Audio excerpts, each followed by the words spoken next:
sini ada yang dapat perjuangan antri bensin? Gak ada.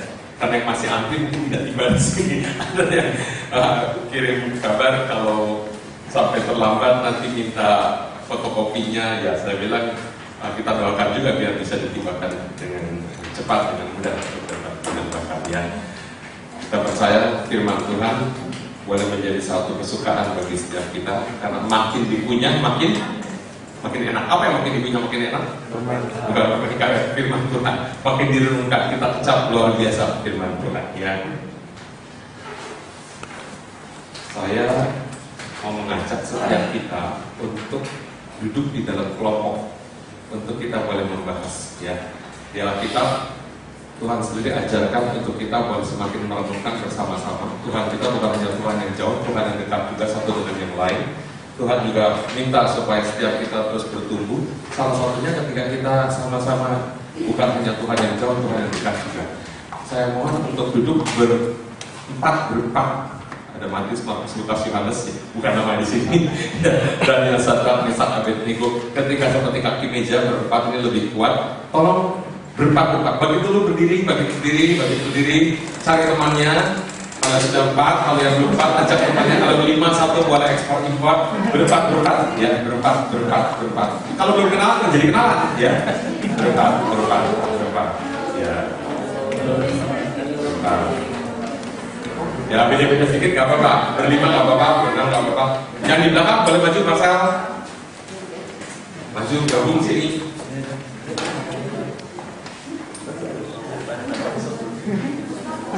Oh, udah temannya gak apa-apa, belakang udah temannya. Sini berlima gak apa-apa. Ya, berempat ya, silakan kembali. Terima kasih. Ya. Udah mau. Ada yang belum kebagian handout? Karena nanti apa yang didiskusikan tuliskan di sini ya, Karena sikap hati seperti di Berea, apa yang kita katakan? Orang-orang Yahudi di Berea lebih baik hatinya daripada orang-orang Yahudi di Tesalonika. Karena Tesalonika terjadi keributan, sehingga para rasul harus mengungsi, berpindah begitu. Tetapi di Berea dikatakan mengapa mereka lebih baik hatinya menurut Kisah Rasul 17 ayat 10, 11, 12. Karena mereka menerima firman Tuhan dengan segala kerelaan hati, kemudian apa? Menyelidiki apakah benar demikian.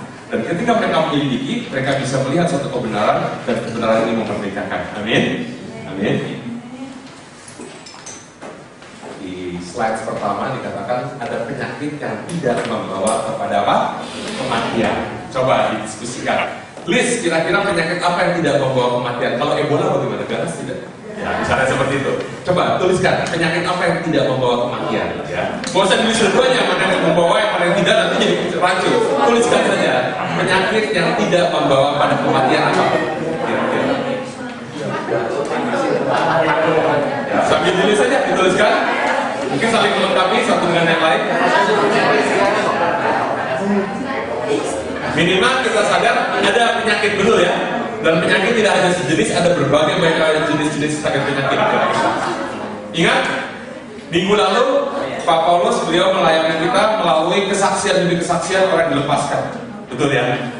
Sebelumnya kita belajar kebenaran firman Tuhan tentang berbagai macam penyakit. Ada berapa macam penyakit yang dibebaskan oleh Tuhan yang ternyata bukan secara medis?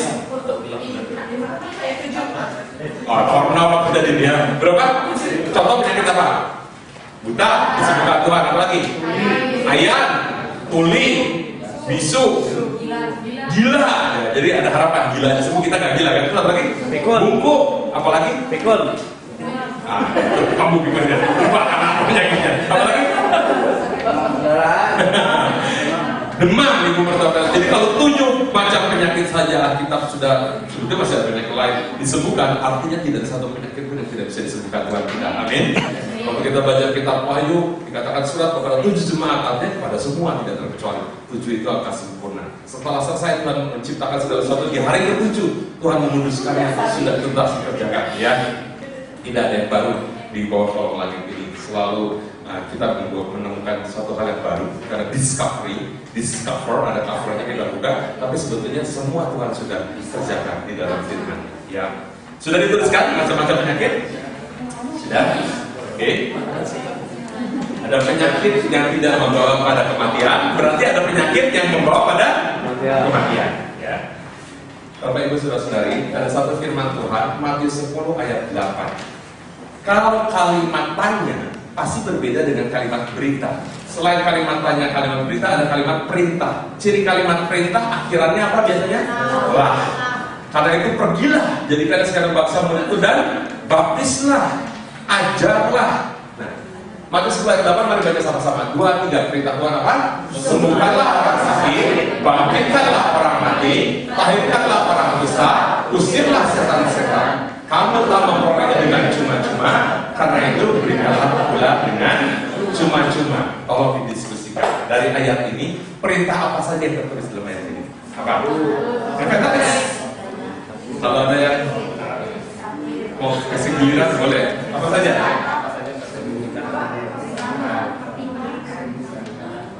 Perintahnya apa? Yang pertama? Orang sakit. Karena tanda-tanda ini menyertai orang percaya, mereka tuh atas orang sakit sembuh. Kita nggak lakukan bagian kita, Tuhan juga tidak lakukan bagian. Kita mau dipakai Tuhan. Terus apa lagi? Tuliskan saja. Kira-kira apa saja? Lahirkanlah orang kusta. Ada yang pernah ketemu orang kusta? Atau dulunya kusta? Sekarang sudah sembuh, bersaksi. Yang 9 memang pada pergi, yang 1 kembali kepada Tuhan. Kemudian apa lagi? Usirlah setan-setan dengan kuasa Roh Kudus. Kamu telah memperolehnya dengan cuma-cuma, karena itu berikanlah pula dengan cuma-cuma. Pertanyaan berikut, siapa saja tokoh dalam Alkitab yang pernah dibangkitkan? Karena ada perintah yang berkata bangkitkanlah orang mati. Di Alkitab siapa? Tuliskan, diskusikan satu dengan yang lain. Minimal tuliskan 4 nama, siapa saja, atau 4 tokoh. Terus supaya cepat langsung sebutkan siapa pertama, siapa? Lazarus. Terus Metikus. Terus itu yang bertengger di jendela ngantuk karena kelamaan berbaca dia. Terus Dorcas. Nama lainnya siapa? Tabita. Terus siapa lagi? Anak janda dinain. Terus siapa lagi? Anak Yairus. Terus siapa lagi? Nah, ketika kelas seperti ini kita lihat dari Alkitab sudah nyata. Di Korea ada 2 hamba Tuhan. Yang satu saya bicara secara pribadi, yang mendoakan ketika saya terus mau lanjut sekolah. Yang satu ketika tahun 95 dia sudah bersepupu, sudah 17 orang mati dibangkitkan dalam pelayanan. Gerejanya terus bertumbuh. Gerejanya adalah gereja Presbyterian Sumrak. Gereja Presbyterian itu gereja kalau di sini seperti GKI, seperti GKJ. Kursinya kursi kayu panjang begitu. Tetapi uniknya, kemarin saya sempat sampaikan waktu di Korea, saya pergi ke 7 gereja. Yang satu gereja Pentakosta Karismatik, gerejanya pendeta Yogi Cho, pendeta gereja dari GSJ atau di Indonesia, karena Assembly of God. Di sana kita tahu gerejanya seperti yang kalau kita tepuk tangan atau tumpang tangan, berbahasa lidah. Tapi 6 gereja saya pergi gereja Presbyterian. Di sana ternyata bangkunya memang yang kayu seperti di gereja-gereja GKI dan sebagainya. Tapi alat musiknya bukan hanya organ, ada pipe organ yang besar, ada full band. Kemudian ketika mereka nyanyi, ibadah tepuk tangan.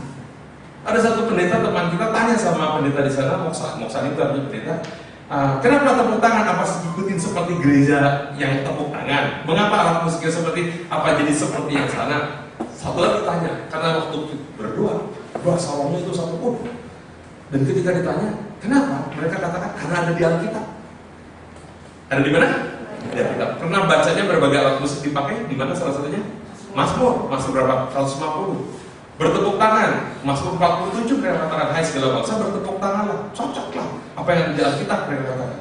Berbahasa Roh jelas ada. Dan mujizat-mujizat, termasuk bangkitkan orang mati. Satu hamba Tuhan yang lainnya, yang pernah saya, tadi yang satu yang 17 orang dibangkitkan tahun 95 di bukunya.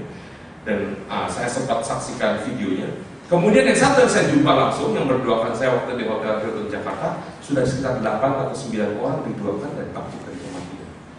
Artinya bukan cuma zaman Alkitab dulu, karena orang ada yang pesimis melihat Alkitab, hanya berkata, iya percaya Tuhan Yesus masuk surga, tapi kalau kesembuhan kan sekarang udah maju, sudah ada dokter, jadilah sesuai dengan imanmu. Saya ke dokter berulang-ulang nggak bisa sembuh.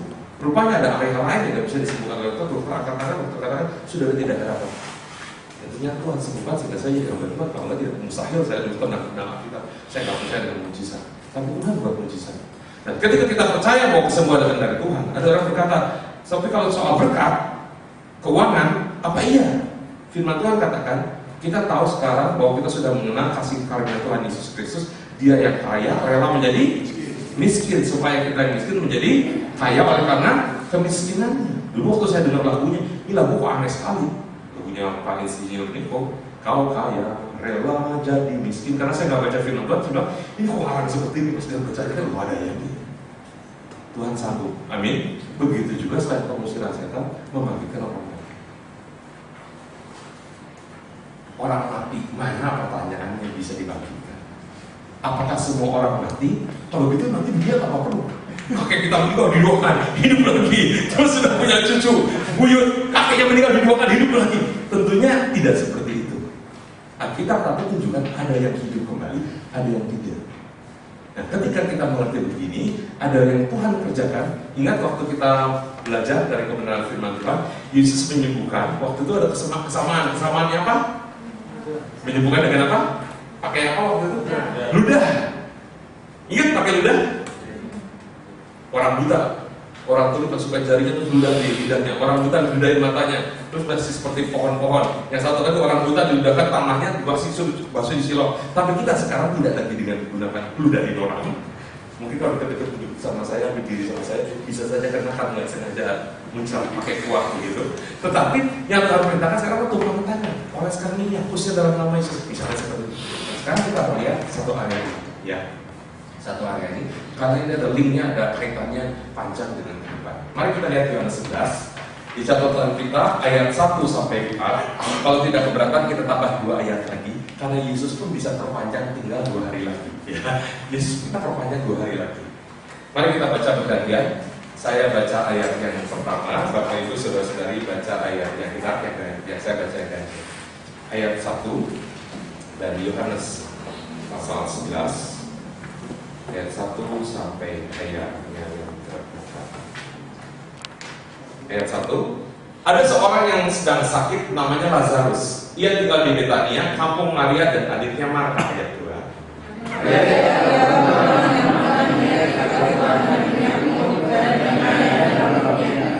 Dan Lazarus yang sakit itu adalah saudaranya. Kedua perempuan itu mengirim kabar kepada Yesus, Tuhan, dia yang kau kasihi sakit. Ayat 4.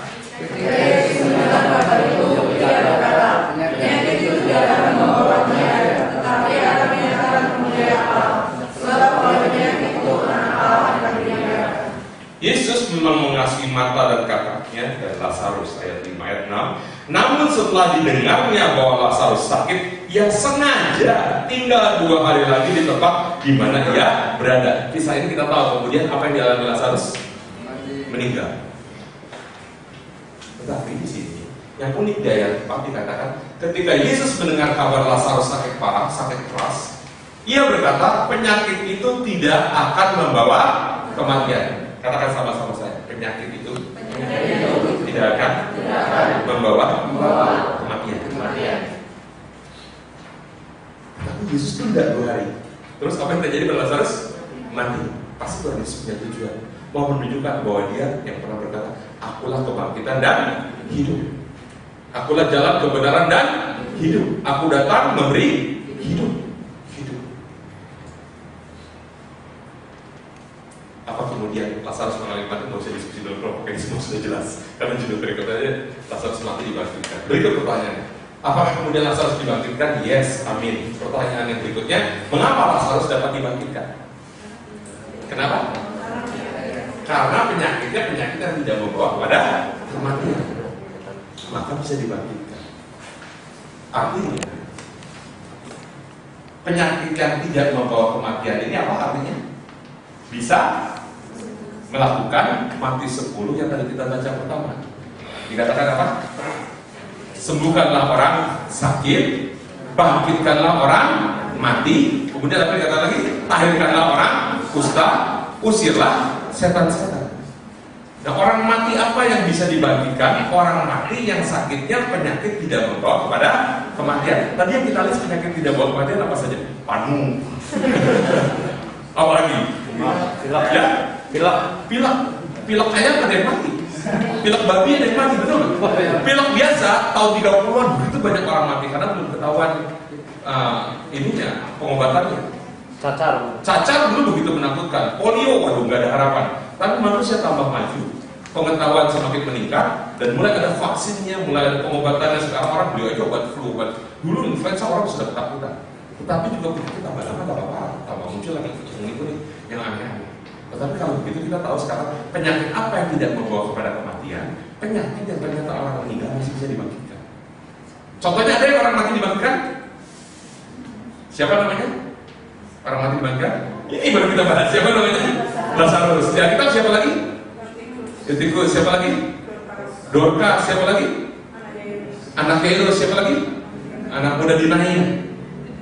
Saya pernah lihat video di Afrika, terjadi di Kupang, terjadi di Ambon, di Korea. Itu bukan cuma 2 pendeta, makanya di sana negara yang tadinya kepercayaannya non-Kristen, dan mereka begitu solid. Karena contoh di negara lain mungkin alirannya satu, tapi ada aliran A, aliran B, aliran C, aliran D. Gampang saja ini fakta. Di China, Buddha ada yang alirannya diwarnai dengan Konghucu, tidak jarang. Ada yang Taoisme, betul.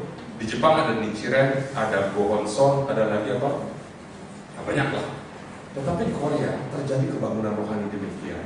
Kan kerajaan Allah bukan hanya terdiri dari perkataan, tetapi apa? Kuasa. Dan mereka menyaksikan, mereka melihat. Ini yang mati saja bangkit. Berikut kalau begitu, kita lihat kalau ada penyakit yang tidak membawa pada kematian, berarti ada kebalikannya apa? Penyakit yang membawa kepada kematian. Contohnya 2 Raja-Raja 13 ayat 14. Ketika Elisa menderita sakit yang menyebabkan kematiannya, katakan sama-sama saya, sakit menyebabkan kematian. Kata siapa? Kata Alkitab, bukan kata saya. Ada penyakit yang membawa kematian, ada penyakit yang tidak membawa kematian. Penyakit yang tidak membawa kematian, siapa yang ngomong tadi? Tuhan Yesus. Penyakit ini tidak akan membawa kematian. Tapi ayat ini berkata penyakit ini membawa kematian. Elisa murid siapa? Elia. Siapa yang lebih banyak bikin mujizat? Elisa. Berapa kali lipat? Double portion. Tetapi namanya manusia ada batasnya dan meninggal. Datanglah Yoas raja Israel kepadanya dan menangis oleh karena Elisa. Katanya, Bapakku, kereta Israel dan orang-orang yang berkuda lihat di situ. Karena Elisa memang mau check out. Ya, koper sudah disiapkan dibawa oleh bellboy, oleh dibawa sama portir hotel kalau misalnya sekarang seperti itu. Perhatikan ayat 20, nyata sungguh meninggal. Sesudah itu matilah Elisa, lalu ia dikuburkan. Nah, berikut ada kisah. Adapun gerombolan Moab sering memasuki negeri itu pada pergantian tahun. Ayat 21 baca sama-sama 2 kan? Pada suatu hari orang sedang menguburkan mayat. Ketika mereka melihat gerombolan datang, dicampakkan mereka mayat itu ke dalam kubur Elisa, lalu pergi. Dan demi mayat itu kena kepada tulang-tulang Elisa, maka hiduplah ia kembali dan bangun berdiri. Pernah dengar ada majalah judulnya Tulang Elisa, diterbitkan di Surabaya? Pernah? Hamba Tuhannya siapa? Pak Yusuf BS. Beliau menghitung mujizat Elia. Elisa minta double portion. Ketika dihitung mujizat Elisa, kok tidak 2 kali lipat? Misalnya kalau 5 2 kali lipat berapa? 10. Kalau 7 2 kali lipat berapa? 14. Kok ini belum genap? Kenyataannya satu, ketika sudah meninggal pun orang kena tulang Elisa, orang ini bangkit berdiri. Saya bertanya, kenapa Lazarus hidup lagi? Penyakitnya tidak membawa pada kematian. Kenapa Elisa mati tidak hidup lagi? Itu tafsir kita atau tertulis di Alkitab? Tertulis. Siapa yang bilang penyakit tidak membawa kematian? Tuhan Yesus. Tadi Elisa sudah disebutkan, ayatnya dikatakan ketika Elisa menderita penyakit yang membawa kepada kematian, maka dia mati. Pertanyaan, kalau begini, dia lebih demikian, mayat ini datang gerombolan, datang disebut nanti daripada diborong mereka kabur semua mengungsi. Ketika mereka mengungsi, mayat ini kena kuburnya Elisa, kena tulang Elisa. Mayat ini kemudian apa katanya? Hidup. Berarti mayat ini waktu masih hidup meninggal. Penyakitnya penyakit yang mana? Tidak membawa kepada kematian. Paman saya, seorang hamba Tuhan dari GBIS, Gereja Betel Injil di Kebayoran Lama. Beliau meninggal. Anaknya salah satu adalah singer dari Betani, Pak Niko. Suaminya namanya Bapak Andi Cokro.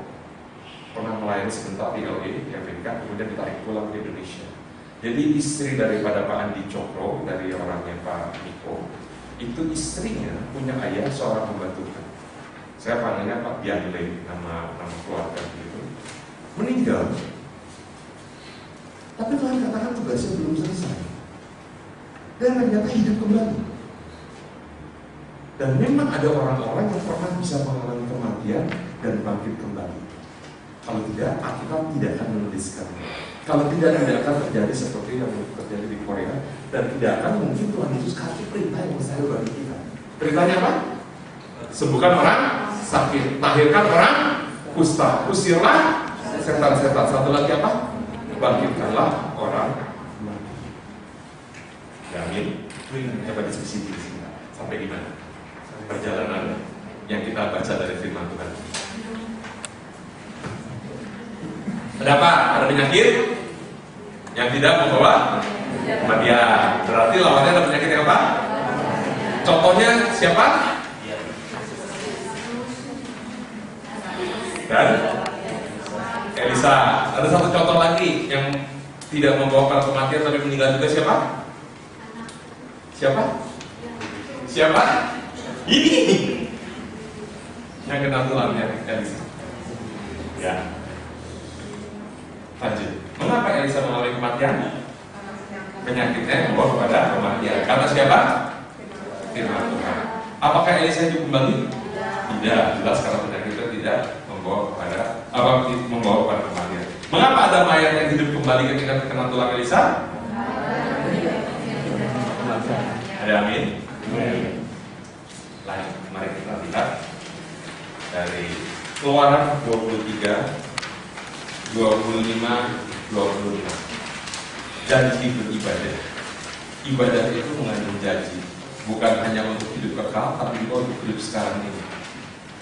Latihan badani terbatas. Ada orang yang punya futsal meninggal? Ada. Siapa namanya? Basuki yang bukan Ahok. Oh iya, Basuki Sri Mulat dulu lagi main apa? Ada orang lagi main tenis meninggal? Ada. Lagi renang meninggal ada? Gara-gara tinju ada yang meninggal? Ada. Main bola belum lama ini ada yang dilempar sama penonton. Lihat nggak di running text? Nggak tahu itu. Sehingga semua pertandingan sepak bola minggu itu ditunda. Karena ada yang menghormati pemain yang dilempar oleh penonton. Ya. Keluaran 23 ayat 25-26. Mari baca sama-sama. 2, 3. Tetapi kamu harus beribadah kepada Tuhan Allahmu, maka Dia akan memberkati roti makananmu dan air minumanmu, dan aku akan menjauhkan penyakit dari tengah-tengahmu. Tidak akan ada di negerimu perempuan yang keguguran atau mandul. Aku akan mengenapkan tahunmu. Diskusikan. Ibadah ini satu keharusan atau himbauan? Diskusikan ya. Terus apa saja akibat dari ibadah? Apa berkat-berkat beribadah? Sehingga kita sadar sungguh bahwa ibadah ini hendak Tuhan. Ibadah apa saja? Tidak akan kelaparan, tidak akan kehausan, tidak akan meminta-minta. Terus menjauhkan penyakit, ya. Terus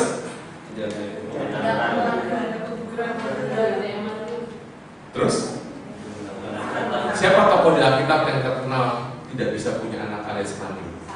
Sarah. Terus siapa lagi? Ribka. Ribka pun Alkitab bilang mandul. Maka Ishak berdoa kepada Tuhan. Terus siapa lagi?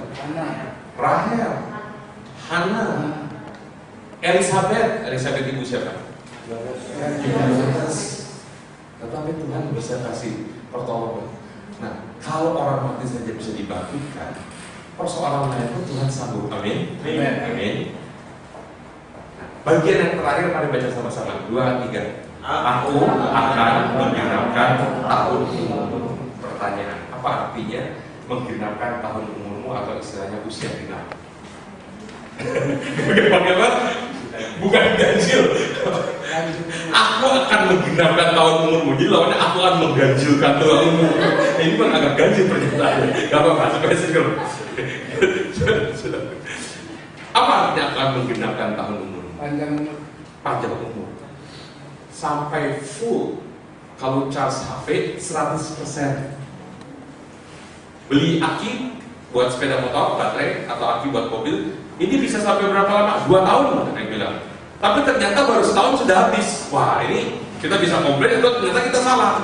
Gak diisi, gak dicek airnya, terus gak dipanaskan terlebih dahulu, bisa saja. Tapi kalau ternyata saya pernah pakai mobil, baru ganti aki setelah 3 tahun. Waduh, anugerah. Sehingga waktu orang ngeliat, karena pakai spidol, saya belinya di Jalan Diponegoro, dia lihat di KPB tanggal sama ini. Oh, ini syukur ya Pak. Sebulan lagi 3 tahun dia bilang.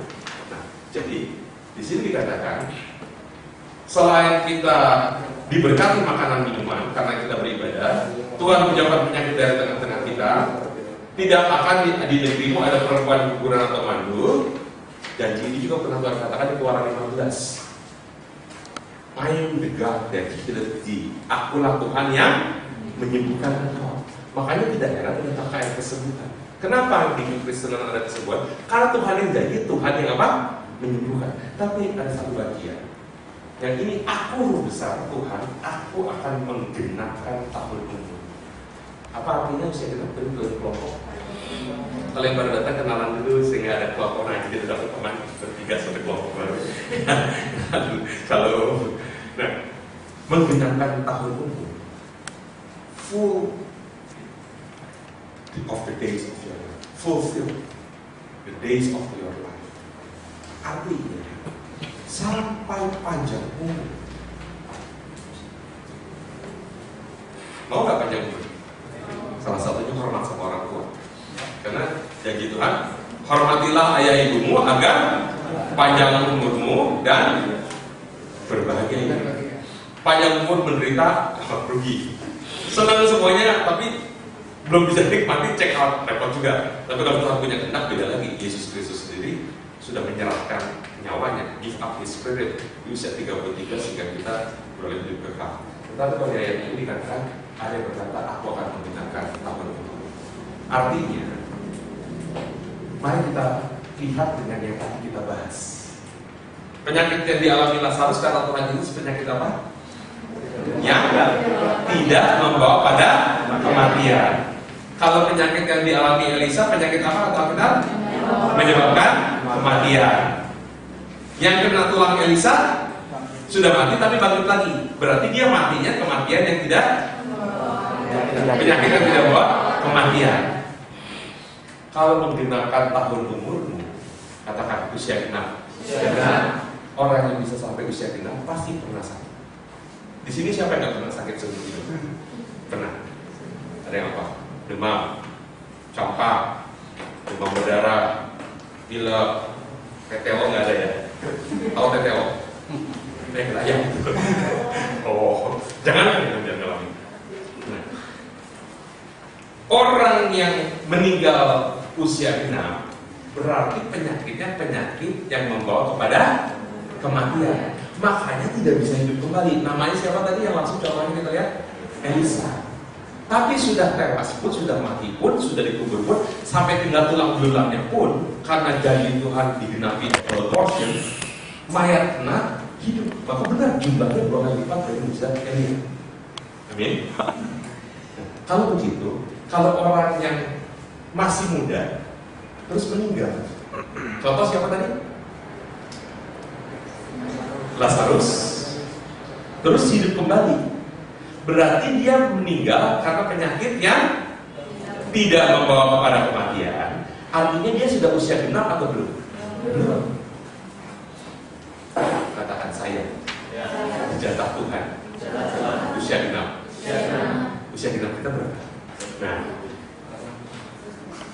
oh saya pengen 300. Saudara kalau minta 300 kata Tuhan tidak ya, cuma kalau Tuhan dikasih 300, saudara nanti belum punya teman lagi. Karena mereka sudah pada pergi dan saudara sudah tidak bisa lagi melawan gravitasi. Betul nggak? Tambah usia sulit melawan gravitasi. Contohnya di mana? Peot, turun begitu angkat tangan begini sudah kendor, terus bungkuk, gigi udah pada mencari ke bawah semua. Memang kita bilang demikian, itu pun disertai dengan bisa penderitaan. Ya.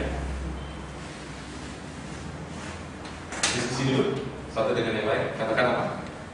Ada berapa macam penyakit? Kalau dari kita bahasa tema ini, bukan kita bikin influenza, batuk, demam segala macam. Dua, apa?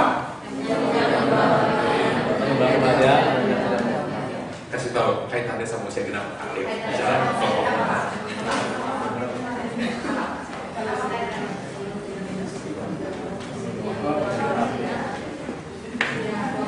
Kalau sudah usia genap, maka penyakitnya penyakit ya, bisa hidup lagi tidak?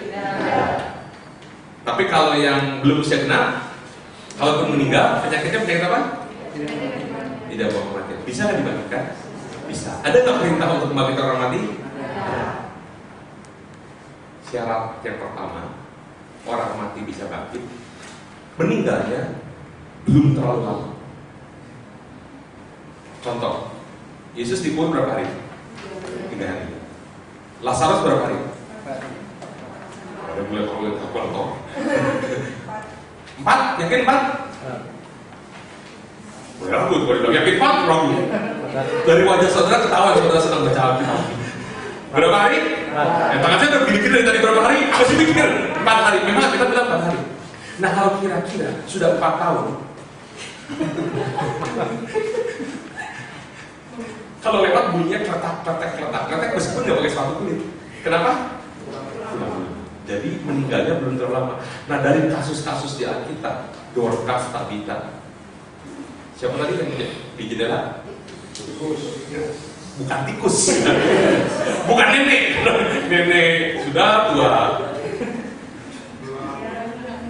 Oh itu belum kata. Terus siapa lagi dari kita yang meninggal terus bangkit lagi?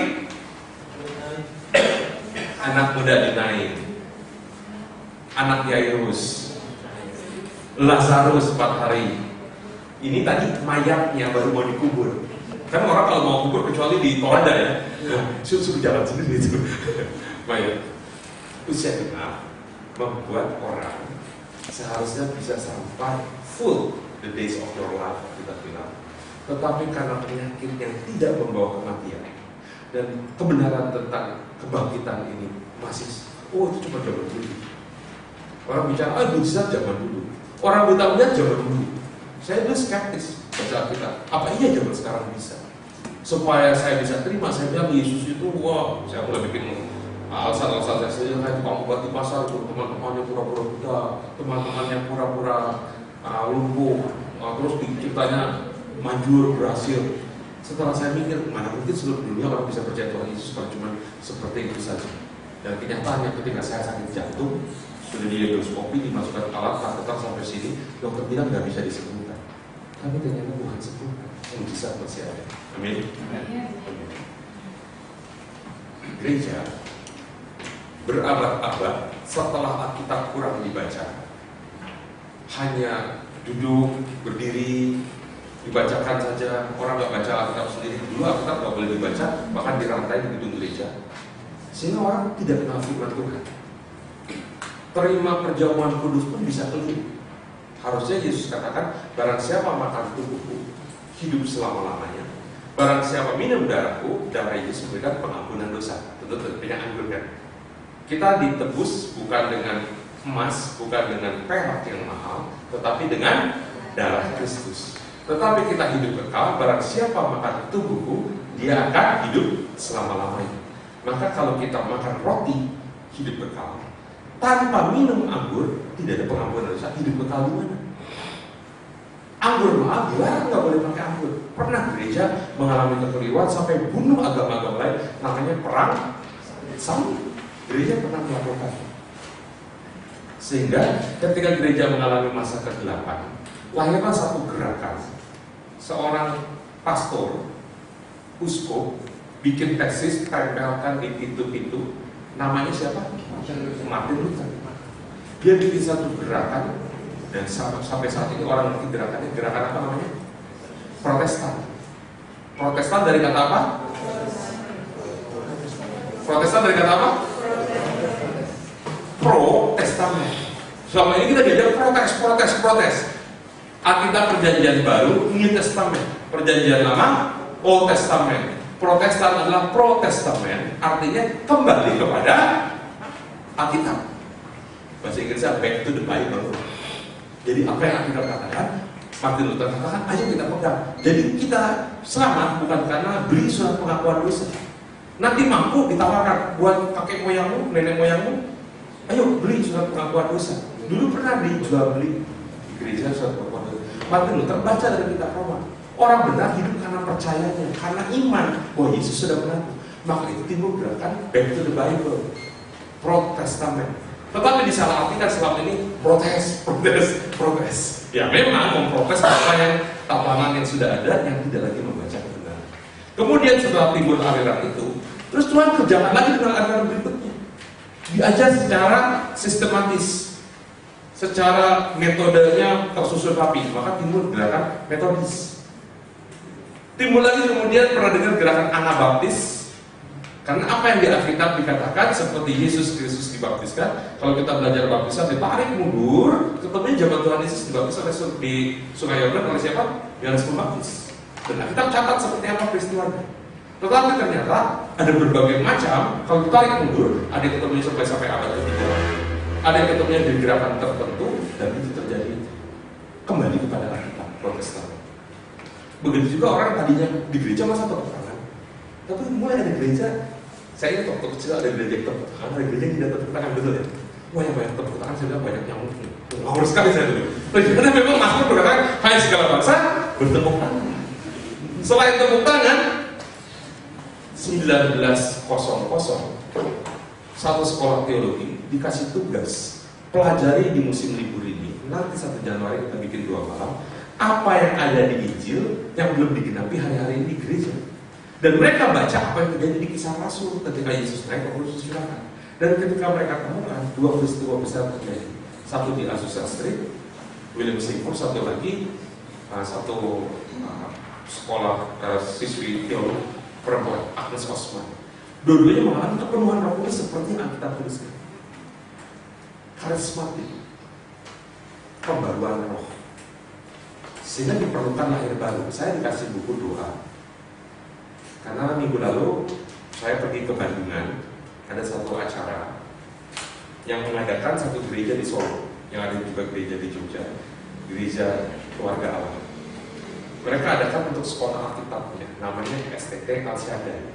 Jadi siswa Alkitab sekitar 100 orang, yang kelas malam tidak bisa ikut, kalau itu 130 orang. Itu sama-sama kumpul ikut seminar di sana. Saya salah satu diminta untuk melayani di sana. Dan ternyata para peserta tidak hanya dari satu gereja, ada juga dari denominasi lain. Nah, saya dikirimkan pos, kemarin Pak Paulus kontak sama saya, ini ada paket. Paket itu saya buka dari GKI Coyudan. Yang ketika saya diskusi dengan salah seorang peserta, mereka katakan orang itu harus lahir baru, bukan karena formalitas atau karena sudah ini belum, sudah itu belum, sudah ini belum, sudah itu belum, tapi ternyata harus dari diri sendiri. Nah, buku itu yang tadi saya ada beberapa teman yang saya berikan waktu di 2 malam kemarin, ada yang terima. Sudah sempat baca isinya? Sudah? Terjadi pembaruan baru sehingga ada selebarannya juga bagaimana membimbing orang untuk lahir baru. Maka pembaruan secara roh. Karena orang bisa saja namanya Matius, Markus, Lukas, Yohanes. Saya pergi ke Cilacap, nyebrang ke satu pulau. Tahu pulau apa namanya? Nusa Kambangan. Untuk apa saya ke sana? Bukan saya ditangani, melayani orang yang di sana. Dan ketika kita melayani firman, udah saya baru sampaikan beberapa begitu udah buka kotak-kotak salib. Pak, nanti beli aja habis hasta karya saya di sini. Ada yang bawa cincin. Ini loh Pak, ada gambar Tuhan Yesus. Tapi kemudian ketika orang tanya pas dibalik ini tulisan agama lain, katanya. Bisa sebutan nama Tuhan. Jadi cincinnya ini cincin 2 agama. Saya gosok sendiri di sini. Ya ini buat tambahan lah karena suami dapat lauknya kurang ini buat memberikan lain segala macam cerita. Tapi ternyata ada yang sungguh-sungguh ikut ibadah. Saya tanya, karena ditahan di sini jadi orang Kristen. Dia bilang enggak, saya dari lahir Pak. Maka nama saya itu disebutkan nama Kristen. Begitu bayi merah saya sudah dibaptis sama orang tua saya dibawa ke gereja. Tetapi di sini saya baru mengerti lahir baru, seorang harus dilahirkan kembali, jika tidak akan masuk kerajaan surga. Pembaruan roh membuat setelah kita lahir baru, kita bisa menerima pembaruan firman. Firman yang kalau tulisnya sama, tapi dulu kita baca lagi. Atau dulu kita baca gak mengerti, sekarang satu persatu Tuhan mau berubah. Bahwa kita diberi kuasa, otoritas. Amin. Nah, salah satu bagian ini yang kita lihat usia genap. Katakan usia genap. Kejadian 6 ayat 1 sampai 3. Ketika manusia itu mulai bertambah banyak jumlahnya di muka bumi, dan bagi mereka lahir anak-anak perempuan, maka anak-anak Allah melihat bahwa anak-anak perempuan manusia itu cantik-cantik, lalu mereka mengambil istri dari antara perempuan-perempuan itu siapa saja yang disukai mereka. Ayat 3, baca sama-sama, 2, 3. Berfirmanlah Tuhan, roh pun tidak akan selama-lamanya tinggal di dalam manusia, karena manusia itu adalah daging, tetapi umurnya akan 120 tahun saja. Zamannya kitab Kejadian awal, Adam, Set, terus seolah umurnya ratusan tahun, bahkan 900 tahunan, betul? Saya mau tanya, itu dongeng apa sungguhnya? Itu sungguhnya. Kita baca akhir zaman nanti ada 1000 tahun pemerintahan Kristus, milenium. Yesaya katakan umur manusia akan berapa? Seperti kitab Kejadian. Dan kalau meninggal umur 100 tahun, apa kata Yesaya? Mati muda. Karena manusia bisa diberikan. Tapi kemudian ketika Tuhan berfirman demikian, saudara kalau punya catatan, lihat sendiri umur nama-nama orang di Alkitab makin lama makin menurun, seperti grafiknya menurun demikian. Dan akhirnya rata-rata manusia harusnya 120. Tetapi karena pola hidup yang kurang sehat, mungkin banyak polusi, pengawet, zat-zat macam-macam yang kita terima, makanan segala macam, itu membuat manusia bisa hanya 70. Kalau kita baca koran hari-hari ini, berita duka cita, ada nggak yang tidak sampai 70? Ada. Banyak sedikit? Lumayan banyak. Maka manusia ini yang segala macam dimakan. Tadi saya kunjungi satu ibu, pelihara anjing 4 ekor. 2 anjing dikasih bakso. Kasih apa? Bakso. Terus anjingnya sakit, mati bukan meninggal. Dokter bilang ketika diperiksa ini nggak tahu, baksonya nggak diracuni, tapi rupanya zat pengawet, zat kimia segala macam. Begitu kita makan, kita yang sudah mungkin biasa, anjing ini nggak biasa, cuma biasa dikasih dog food, masuk yang aneh-aneh, dia lebih reaktif. Beberapa orang datang ke Indonesia dari luar, makan sembarangan, diare. Ibu saya 1 bulan lebih kemarin di Eropa, begitu pula nggak bisa makan sembarangan. Begitu makan sembarangan, rupanya kan kalau kita biasa di sini sudah ada bakteri-bakteri, sudah apa yang sudah terbiasa. Begitu kita makan sembarangan, ini masih belum siap. Dulu ada hamba Tuhan dari Amerika, penerjemahnya hamba Tuhan dari Singapura. Begitu sampaikan penerjemahan, tengah waktu ingat oper sama yang lain untuk terjemahkan. Bukan karena nggak mampu menerjemahkan, jelas saya di Singapura bahasa Inggris, tapi pergi dari lantai 2 di gedung itu ke situ bolak-balik beberapa kali. Kenapa? Rupanya saya nggak ngerti dan saya lalai, saya ajak, saya bilang ini ada makanan baru buka di sini, makan. Saya nggak apa-apa.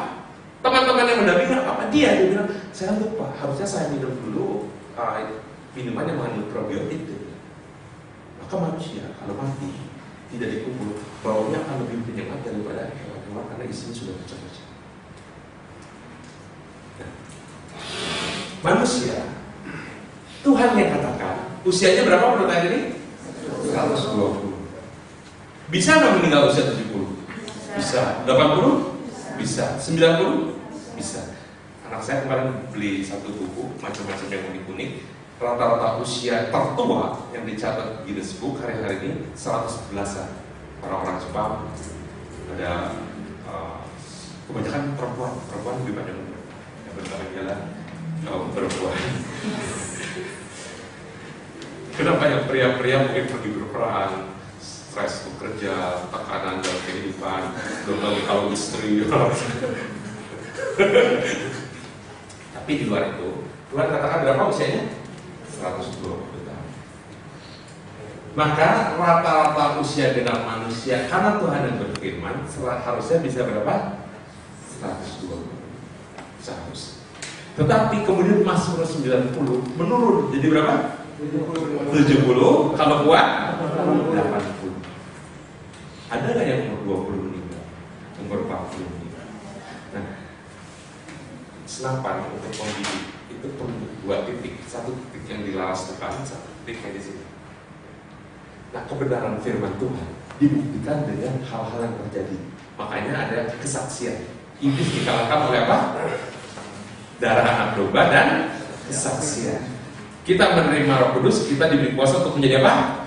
Saksi. Nah, dari kesaksian-kesaksian yang ada, orang-orang yang meninggal dibangkitkan kembali, itu rata-rata belum usianya sampai sudah uzur. Lazarus, anak muda Nain, anak Yairus, Tabita, siapa lagi? Lazarus, siapa lagi? Yang di jendela tadi? Tikus.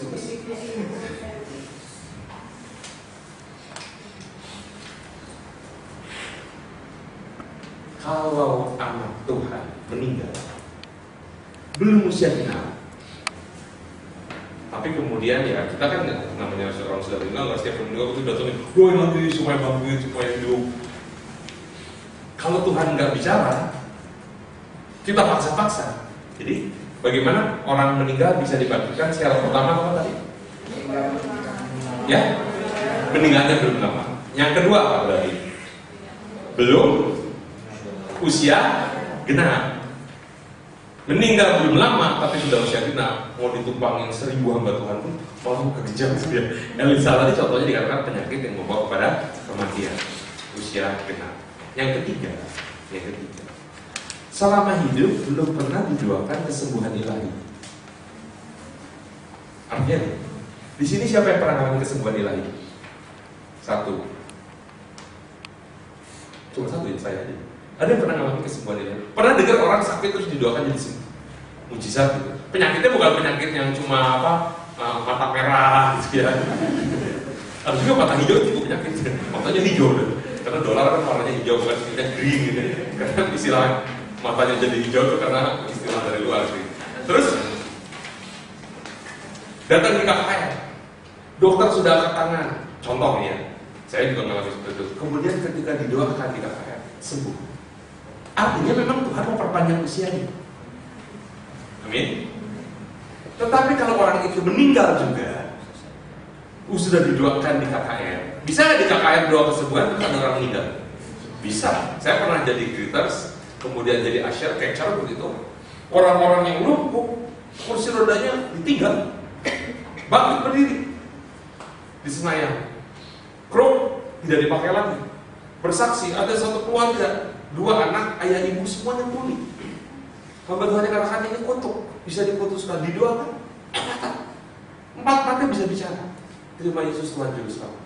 Saya saksikan itu sudah iman saya seperti dapat lonjakan iman itu. Melihat orang-orang ini mengalami terobosan-terobosan. Buta melihat, lumpuh berjalan, bisu berkata-kata, nyata sungguh. Bukan cuma karena kata Alkitab. Maka kita percaya Tuhan cuma katanya kita nggak pernah mengalami sendiri. Waduh, kita mungkin apa iya. Tapi ternyata saya sendiri pernah mengalami dari satu jalan. Tapi setelah mereka ini mengalami semua, ada juga yang ketika dibawa sama pakai ranjangnya yang didorong pakai roda, yang satu pulang sembuh, ada juga yang meninggal. Artinya apa? Memang kata Tuhan sudah waktunya. Bisa nggak para rasul ini mengalami ancaman nyawa? Contoh, ada nggak yang dimasukin minyak mendidih? Siapa namanya?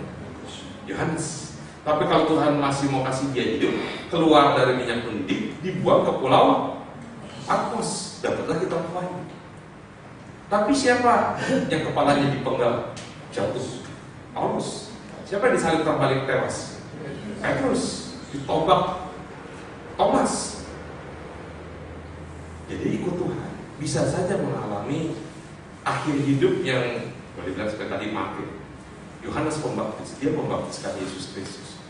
Yesus berfirman, dari semua yang pernah dilahirkan perempuan, tidak ada yang lebih besar daripada Yohanes Pembaptis. Tetapi akhir hidupnya, kepalanya di atas alam. Atas permintaan daripada anak yang ulang tahun, karena diasuh ibunya, karena ibunya ditegur, kenapa kamu perselingkuhan tidak putus. Jadi kalau orang sakit kita berdoa sama Tuhan, Tuhan sembuhkan, puji Tuhan. Orang sakit kita doakan sudah terima Yesus tapi meninggal juga, hidup adalah Kristus, mati untuk Tuhan. Berbahagialah orang-orang yang mati di masa sekarang ini, karena mereka boleh beristirahat dari jerit Tuhan. Artinya Tuhan punya perawatan. Tapi Tuhan kasih tahu orang sakit bisa disembuhkan, amin. Orang dikuasai setan bisa dilepaskan, amin. Bahkan orang mati, kata Tuhan, kalau ada perintahnya bangkitkan orang mati, berarti orang mati bisa dibangkitkan. Dengan beberapa contoh, seperti tadi saya bilang senapan itu ada 2 titik. Di Alkitab ada contoh-contohnya, di hari-hari ini pun ada contoh-contoh. Nah, ketika kami bincang-bincang di Korea, kemarin saya ketemu satu hamba Tuhan, sore minggu saya melayani. Tahun 2000 beliau sudah pergi ke Korea. Dan ketika sharing-sharing tentang bagaimana gerakan gereja-gereja, dia bilang, kita rindu ya, di sana bukan yang memandang liturgi yang berbeda, aliran yang tidak sama, oh jadi seperti apa, mungkin di sini bisa seperti itu. Tapi di sana jadi satu-kesatuan, wah sebagaimana kita dulu. Itu nanti nyambung yang kami bicarakan. Saya berbicara dengan 2 hamba sebelumnya, ketemu sama itu. Dan cerita yang sama ini, kenapa? Lihat satu kegerakan yang besar-besaran terjadi, orang masuk area-area seperti itu dibukakan. Pertanyaan, bisa nggak anak Tuhan meninggal belum usia genap? Bisa. Tidak didoakan kesembuhan, tidak didoakan untuk bangkit. Berarti masuk dimakamkan, tanah kembali ke tanah. Roh kepada pencipta. Kemudian rohnya kemana? Nah, kita katakan Firdaus. Hari ini juga kamu bersama-sama aku di Firdaus, kata Tuhan Yesus. Maka sangkakala terakhir dibunyikan nanti satu saat, orang mati dalam Tuhan terlebih dahulu bangkit. Orang yang masih hidup diubah, kumpul bersama-sama di angkasa awan. Nah, kalau orang meninggal sudah di surga, kemudian sangkakala dibunyikan, gak mungkin kita tulis orang dalam Tuhan dibangkitkan. Tetapi mereka istirahat di Firdaus, Tuhan bangkitkan untuk berkumpul di angkasa. Baru peristiwa kita tahu ada masa tribulation, itu flashback yang kemarin. Pertanyaannya sekarang, orang-orang yang belum usia genap kalau meninggal kemana?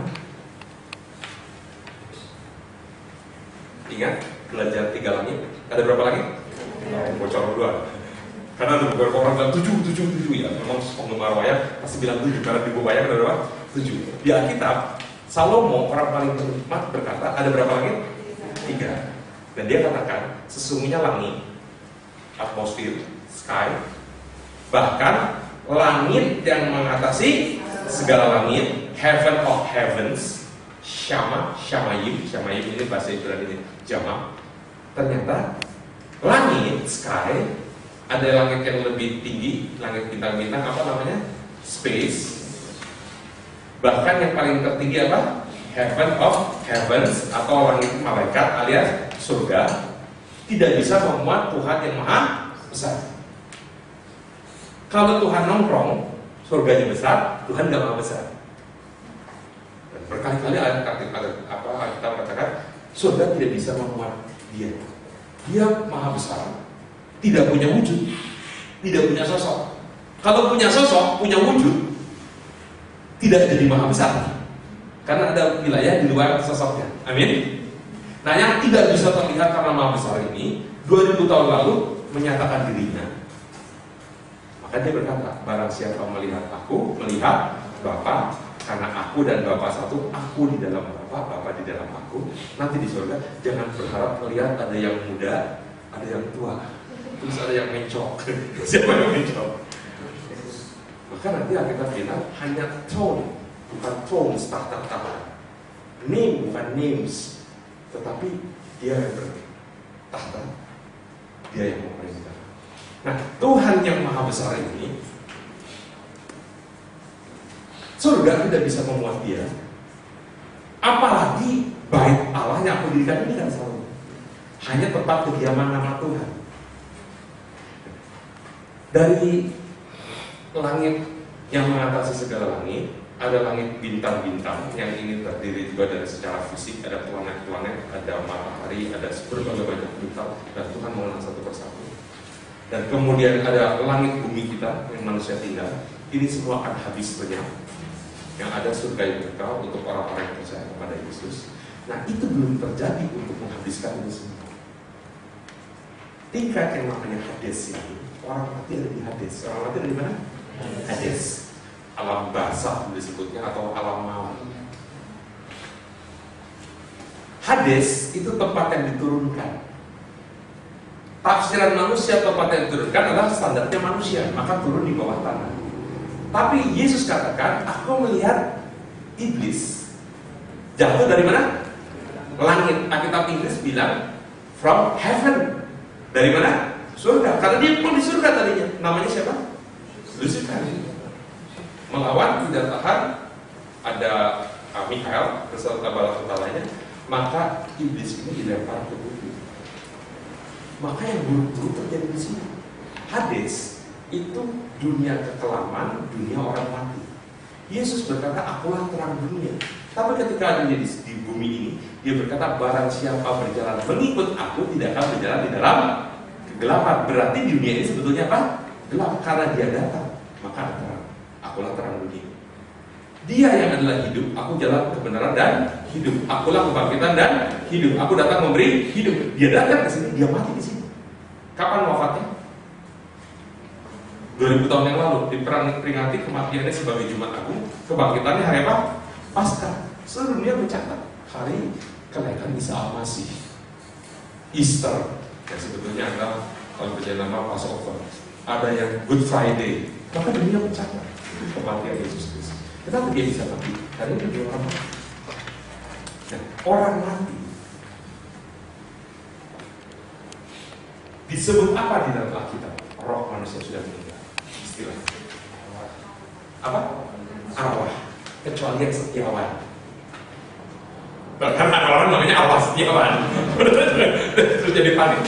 Apa di dalam Alkitab dibilangnya? Arwah.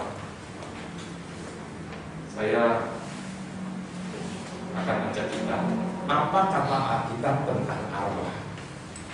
Apa kata Alkitab tentang apa? Arwah.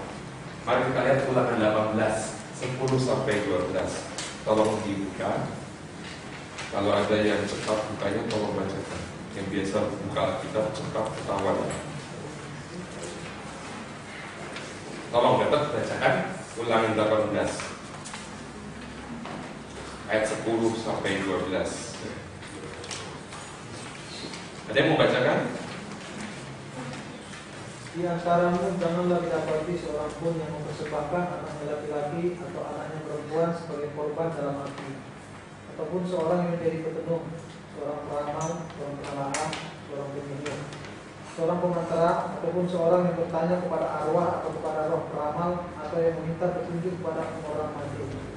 Sebab setiap orang melakukan hal-hal ini adalah kekejian bagi Tuhan. Dan oleh karena kekejian-kekejian inilah Tuhan Bapamu menghalau mereka dari hadapan. Amin. Jadi kata Tuhan ada kekejian. Kekejian itu apa saja? Apa saja di sini bilang yang pertama apa? Mempersembahkan anak laki-laki atau perempuan sebagai apa? Korban dalam api. Pernah terjadi nggak di dalam kisah raja-raja yang mempersembahkan anaknya? Ada. Nah, kita tulis seperti itu. Kemudian dikatakan jangan juga apa? Menjadi petenung.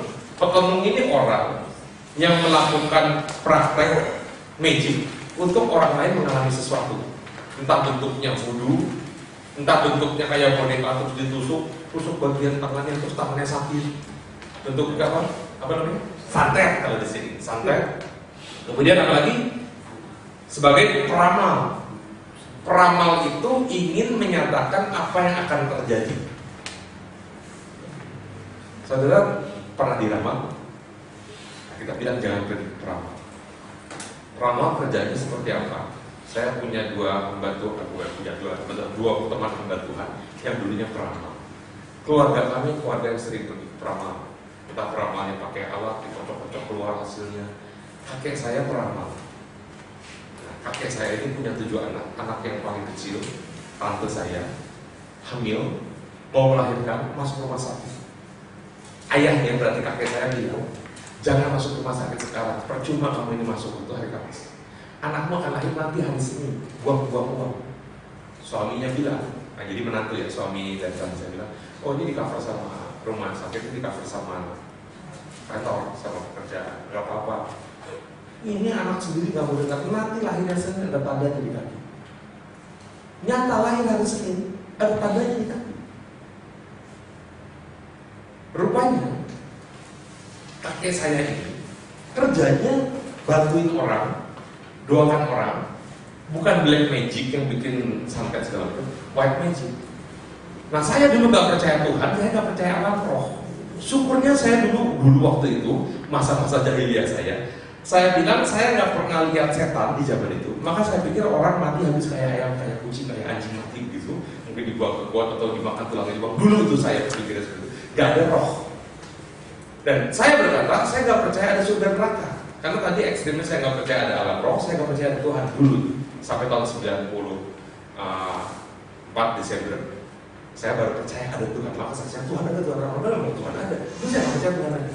Nah ketika saya nggak percaya Tuhan ada, maka perbuatan saya semaunya, karena saya bilang rugi nanti kalau ternyata orang pikir ada surga neraka, ternyata nggak ada. Saya nggak pernah berpikir kebalikannya. Kalau ternyata ada, ketahuan jawab saya seperti apa. Nah, saya nggak percaya ada alam roh tentang dunia segala macam setan. Maka ketika pergi rame-rame ke tempat kita nginap sama teman-teman sekolah, tempat yang cukup mengerikan, ada setan kata orang, udah barang tertinggal, saya berani aja ambil. Karena apa yang pernah ditabur dalam hidup saya dulu, nonton film di TV serem. Zaman itu TV belum ada berbagai macam channel, cuma satu-satunya channel yang hitam putih. Kalau jam 8 ada lagu Garuda Pancasila. Oh ya, ada yang pernah nonton TV seperti itu. Mulai siarannya pun tunggu matahari terbenam, baru ada ini. Nah, zaman itu kalau filmnya mulai serem-serem, saya masih kecil, kami keluarga tinggal ada kakek, ada nenek, ada tante, ada om segala macam. Saya bilang matikan TV-nya. Saya takut lihat. Yang disembelih, apa, dulu zaman itu film-film detektif masih zamannya Hawaii 5-0, apalagi Mission Impossible versi lama, Man Nix, begitu ya, apa macam-macam lah zaman itu saya mungkin saudara yang belum lahir juga. Nah, waktu itu saya punya ketakutan lihat yang di TV. Saya bilang itu dibunuh mati. Nah, keluarga hiburan satu-satunya TV. Ketika saya bilang saya matikan TV, yang satu mulai jelaskan sama saya sebenarnya. Itu yang di TV mati itu main film dibayar. Mati kok dibayar, siapa yang mau, saya pikir. Saya anak SD masih berpikirnya sederhana. Tapi dia, om saya bilang, nanti nonton lagi, nanti lihat lagi, nanti main lagi. Setelah saya lihat minggu depan main lagi di penjahatnya, kan dulu ada film-film yang terus aja punya rival gitu ya. Nanti main misalnya kayak saudara kalian seneng James Bond, penjahatnya siapa? Nanti lain kali di episode mana dia udah main lagi. Dulu pernah jatuh dari helikopter, tidak wah segala. Jadi saya berpikir, oh pura-pura mati main film yang pekerjaannya dibayar. Saya jadi percaya sama keluarga yang berkata orang main film itu mati pura-pura. Nah, saya mau ke toilet jauh ke belakang, saya masih takut juga. Orang yang sama berkata, untuk apa kamu takut? Saya bilang, takut setan. Dia bilang, setan gak ada. Karena tadi namanya anak kecil dibuktikan benar, maka saya telah mentah-mentah semua pertanyaan. Dikatakan apa? Setan tidak. Sejak itu saya gak percaya setan. Sejak saya gak percaya setan, saya mulai berkembang sendiri. Tuhan pun gak ada buat saya. Dan ketika Tuhan gak ada, hidup saya amburadul sekali. Kerjain orang, ambil barang, alias curi.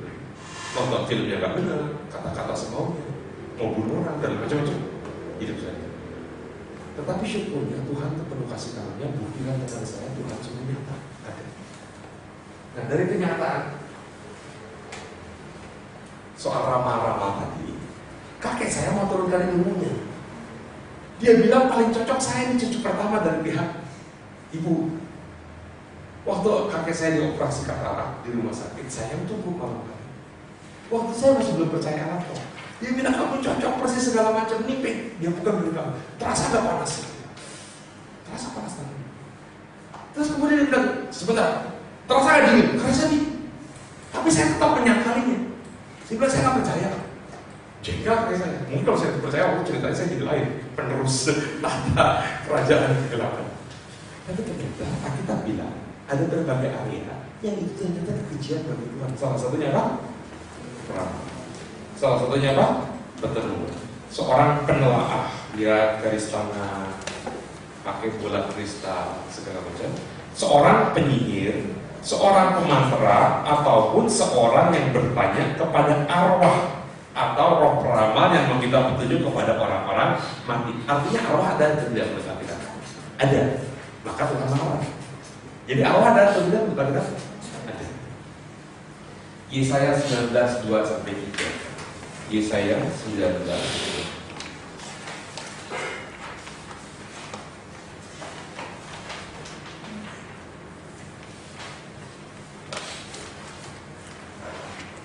Hari-hari ini terjadi setelah sistem barat, setelah peristiwa-peristiwa pergolakan di sana.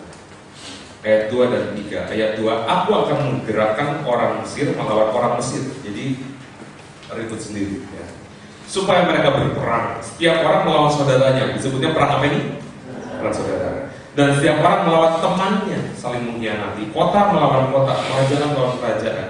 Ayat 3, semangat orang Mesir menjadi hilang dan rancangannya akan kukacaukan. Ku ini siapa? Tuhan. Maka mereka akan meminta petunjuk kepada berhala dan kepada tukang-tukang jambi. Berikutnya baca sama-sama. Kepada arwah dan kepada roh-roh ramah. Katakan arwah. Ya, kita ada. Ya, kita ada. Imamat 20 ayat 6. Imamat 20 ayat 6.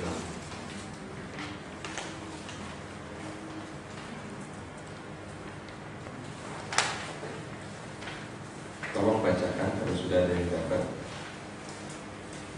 Orang yang berpaling kepada arwah, kepada roh peramal, yakni yang bersinggah dengan bertanya pada mereka, Allah sendiri akan menentang orang itu dan menjauhkan dia dari tangan orang itu.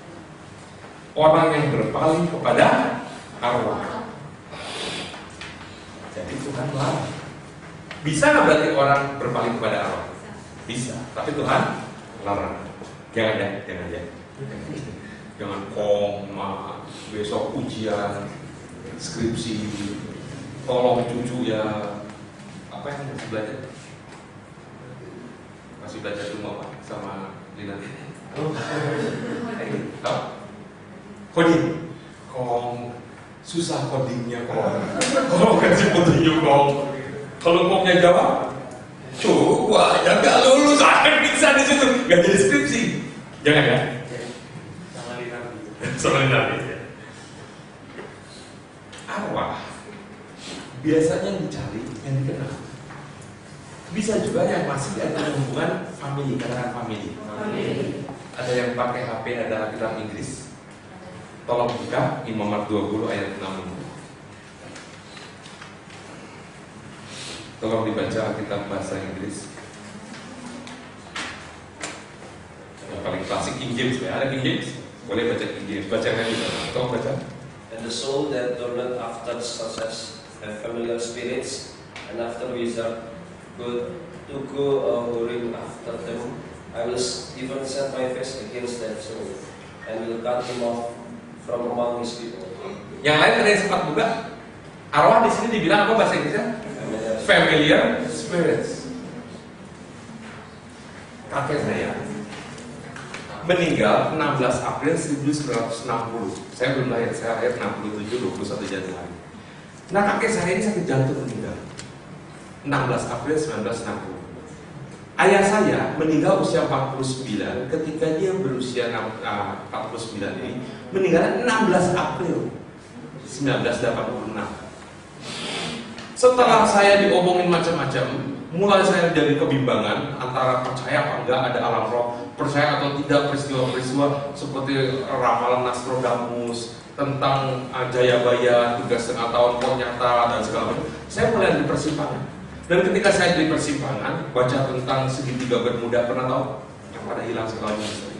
Saya mulai berpikir jangan-jangan di dunia ini ada alam misteri. Dan saya mulai punya ketakutan. Setiap menjelang 16 April saya ketakutan. Jangan-jangan giliran saya. Ayah saya ini 14 bersaudara. Yang saya kenal cuma 7, karena mereka yang lain rata-rata meninggal usia muda. Satu persatu meninggal. Dan kalau ayah saya mengalami sakit jantung, kakek saya sakit jantung, saya datang ke dokter. Dokter bilang ini sakit jantung, faktor genetik. Apa faktor apa? Artinya kalau ayahnya diabetes, anaknya bisa diabetes. Nanti punya anak lagi kemungkinan diabetes. Jaga-jagalah, jangan pakai terlalu banyak yang manis segala macam. Dan ketika dibilang faktor genetik, kemudian dokter bilang gak bisa disembuhkan. Saya perlu kabar yang baik untuk saya bisa kesembuhan. Dan setelah kabar baik, hamba Tuhan doakan saya. Mereka bilang, apa yang dibilang sakit keturunan, Alkitab katakan kutuk bisa diputus menjadi berkat. Dan saya alami kutuk itu diputuskan. Nah, kalau orang tua wariskan tanah yang luas, puji Tuhan. Dikasih rumah yang meskipun cagar budaya nilainya tinggi, haleluya.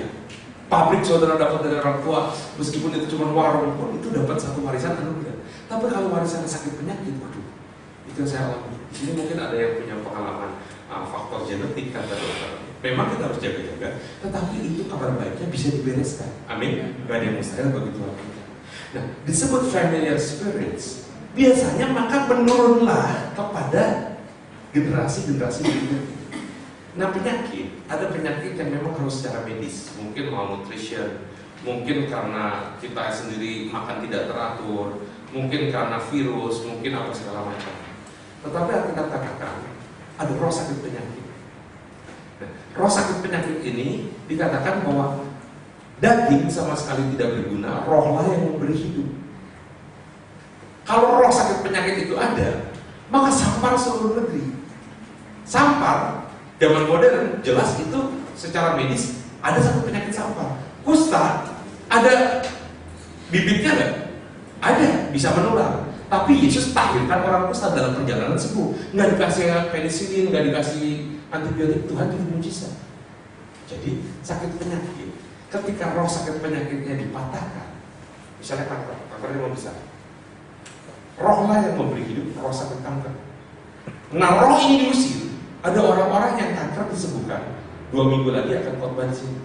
Dokter yang pernah soparin, saya pernah coba. Dokter Tini Setiawan, ada beberapa. Tanpa operasi, tanpa bedah, bisa saja kankernya dibedah, dioperasi. Tapi roh sakit penyakit kanker ini tidak dibereskan, bisa nggak kamu lagi? Bisa, bahkan lebih ganas bisa saja. Kalau 7 tohannya. Jadi roh ini bisa orang kesurupan, bisa apa? Sakit penyakit juga sama, kutuk dikerjakan. Jadi penyakit ada yang bisa secara medis, ada penyakit yang secara roh. Nah, yang secara roh itu ada yang kutuk punya diri sendiri dan ditanggung oleh Yesus, oleh figur-figur kita menjadi sembuh. Tetapi kalau itu yang roh sakit penyakit, yang bisa saja diturunkan sebagai familiar spirit, ini yang diusir. Makanya kita baca waktu itu, orang sakit sembuh, roh jahat keluar. Setan-setan diusir, orang sakit sembuh. Nah, dalam kehidupan saya alami berulang-ulang. Dan saya lihat orang-orang disembuhkan ketika itu didoakan. Dengan sakit kanker kita bilang, ada satu teman saya sakit kanker sudah dioperasi di Jakarta, operasi di Singapura. Kita bilang ini doakan rohnya. Dan ketika didoakan sembuh, bahkan pergi ke yang teman. Sembuhnya kan amal roh ini ada. Nah, dari sini lanjut lagi Imamat 19:31. Ini cetak Imam Ibu. Imamat 19:31. Yang dapat boleh tolong bacakan. Janganlah kamu berpaling kepada arwah atau kepada roh-roh keramat. Janganlah kamu mencari mereka dan dengan demikian menjadi najis, karena mereka akulah Tuhan Allah. Regard not them that have familiar spirits, neither seek after wizards to be defiled by them, and I'm God, I'm Lord your God. Dikatakan familiar spirit. Nah, Alkitab bahasa Ibrani perjanjian lama, metayu, artinya apa? Yang meninggal tidak wajar. Artinya apa? Bukan tidak wajar karena pembunuhan, karena ketimpalin, karena belum waktunya meninggal. Apa? Belum waktunya meninggal. Lihat lagi dulu Imamat 20 ayat 27. Imamat 20:27. Silakan. Apabila seorang laki-laki atau perempuan dirasuk arwah atau keramat, hasilnya mereka hidup mati, yakni mereka harus dilempari dengan batu dan darah mereka dipisah kepada mereka sendiri. Dirasuk roh apa? Peramal. Herannya zaman modern ada istilah anak indigo, pernah dengar? Punya indera keenam. Ini bukan barang baru. Paulus diikuti sama perempuan yang ada roh peramal. Tetapi ini mendatangkan uang bagi bosnya karena orang di Roma bayar. Dan ketika dia ikutin Paulus, komentarnya jelek atau bagus? Bagus, apa yang dikatakan? Dengarlah ini hamba-hamba Allah yang membawa perang sama. Terus ngomongnya begitu, kelihatannya bagus. Tapi dikatakan Alkitab bilang ada yang namanya karunia membedakan roh. Setelah tahu ini roh apa yang Paulus lakukan? diusir roh ini. Dan tuan-tuannya jadi marah karena nggak bisa lagi untuk peramal. Jelas ya? Di perjanjian lama orang dirasuk roh peramal, suruh apa? Mentari batu. Belum ada kabar baik. Baca perjanjian lama, suruh tidak ada pengusiran setan. Yesus datang di rumah ibadah pun ada yang dirasuk setan, Yesus usir. Sehingga di Markus dibilang, apa ini ajaran baru? Setan-setan pun takut kepada dia. Setan-setan tahu dari Yesus dan jangan bicara apa. Karena yang di perjanjian lama masih dalam hukum dan Tuhan datang bukakan merdekakan ini. Nah, ternyata di dalam Alkitab Inggris ayat ini dikatakan, a man also or woman that has a familiar spirit, memiliki familiar spirit. Di sini jelas maksudnya arwah. Nah arwah, kalau kita lihat Amsal 9 ayat 18 bisa kumpul. Kebanyakan kumpulnya di mana? Kuburan. Di mana? Di kuburan. Maka orang gila di Gerasa, di mana tinggalnya? Kuburan. Dan ada berapa roh di dalam dirinya? 2000. Taunya dari mana? 2000 kaki. Dan akibat dari 2000 ini rantai pun putus, betul? Dan ketika ditanya sama Yesus, siapa kamu? Dia jawab siapa? Legion. Legion itu siapa? Tentara-tentara yang mati perang. Mereka berperang. Kumpul jadi satu kekuatan. Nah, belum usia genap, belum masuk kepada pengikatan, ini yang jadi masalah. Sayangnya kita tidak menyadari ini, maka mereka terus musuh dalam selimut. Ini nggak bisa diinjili. Alkitab katakan usir. Alkitab Inggris pernyataan tentang ini unclean spirits. Alkitab Korea bilang sama. Maka buku Korea tentang unclean spirit dikatakan sebagai roh najis. Tadi kita sudah baca kenajisan begitu. Roh najis, roh kotor. Kenapa kotor? Karena belum dibasuh darah Yesus. Bukan roh jahat saja. Jahat kelihatannya simpel, tapi ini najis. Najis lebih parah. Kalau dosa kamu jahat ya, oh enggak, aku aja dosa kamu najis ya kesinggung dari dalam najis. Aku nggak pakai N, aku ajis. Aku ajis nggak pakai N. Apa sekarang? Amsal 9:18, siapa yang bacakan dulu? Amsal 9:18. Amsal 9 ayat 18. Tetapi orang itu tidak tahu bahwa di sana ada arwah-arwah dan bahwa orang-orang yang diundangnya ada di dalam dunia api. Bapak Ibu,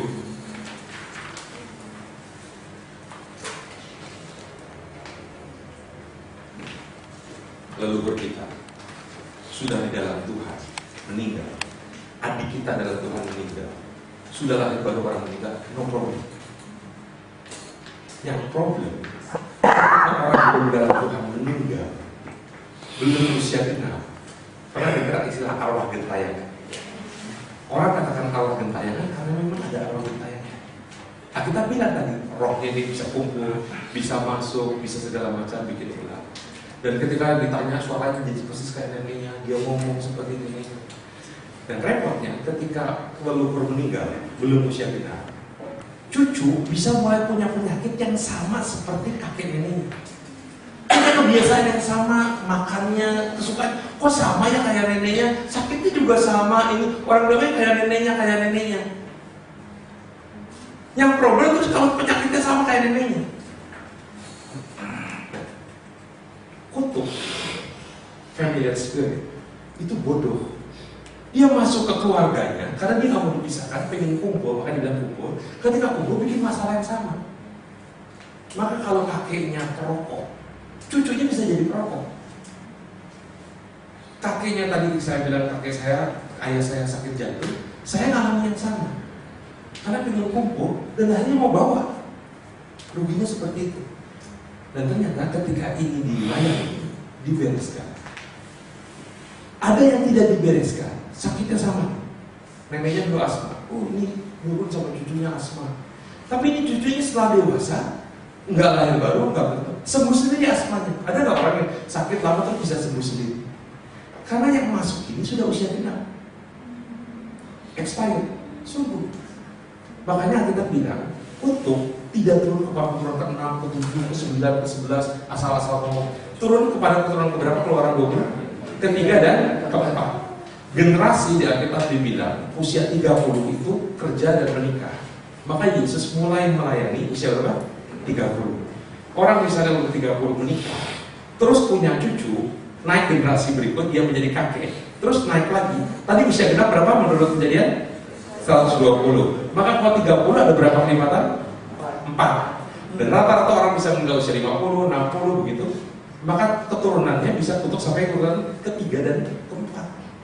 Setelah itu expired, nggak akan turun ke keturunan ke-5, hanya ketiga dan keempat.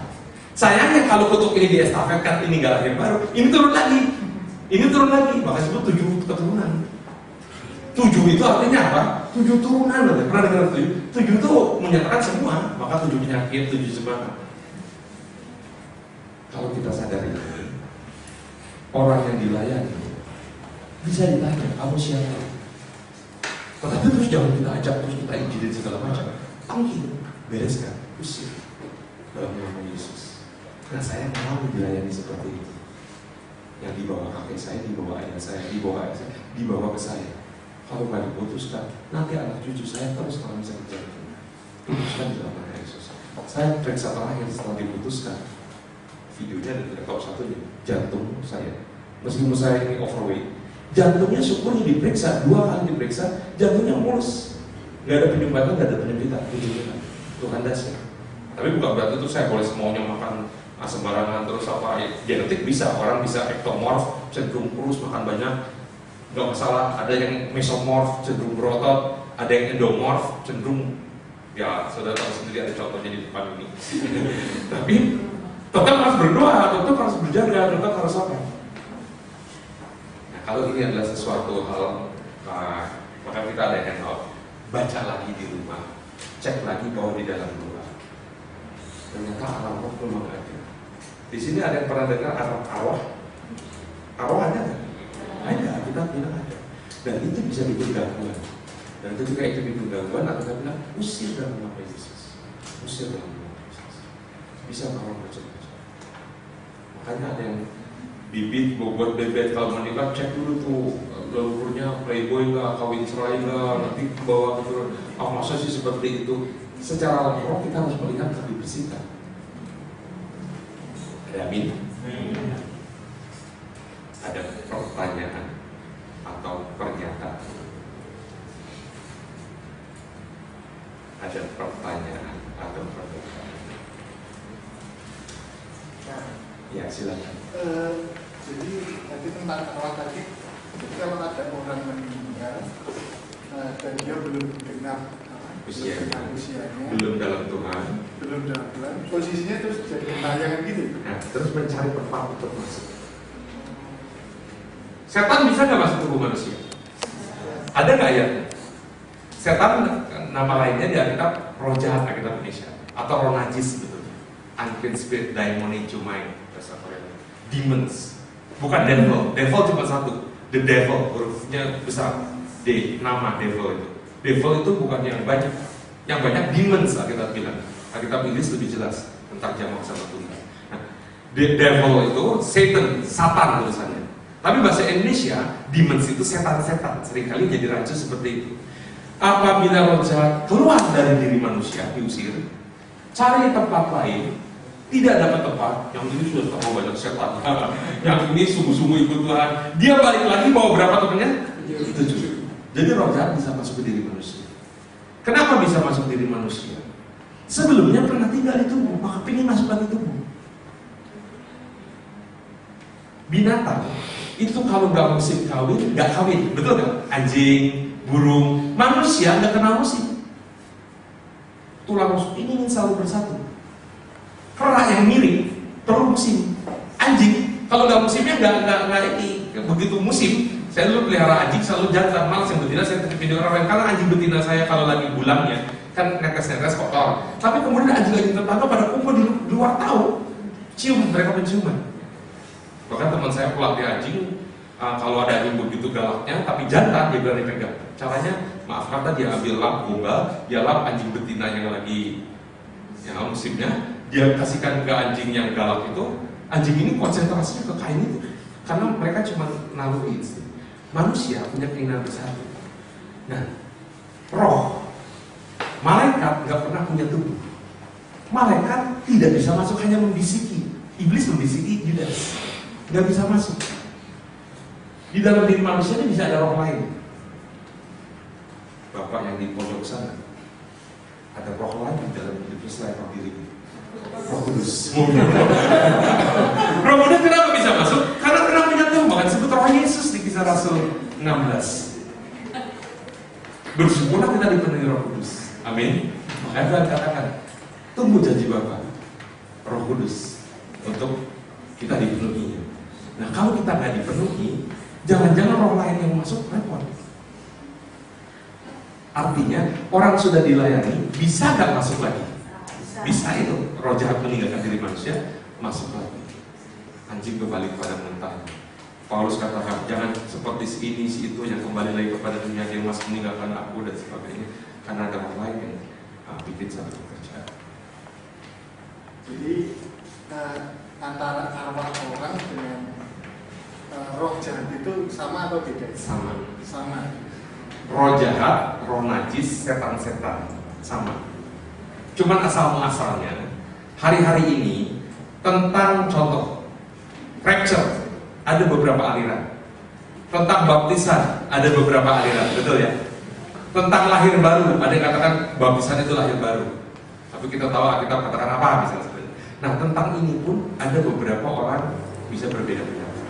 Ada yang katakan arwah ini nggak bisa masuk ke diri manusia. Betul, nggak salah ketika sudah usia genap.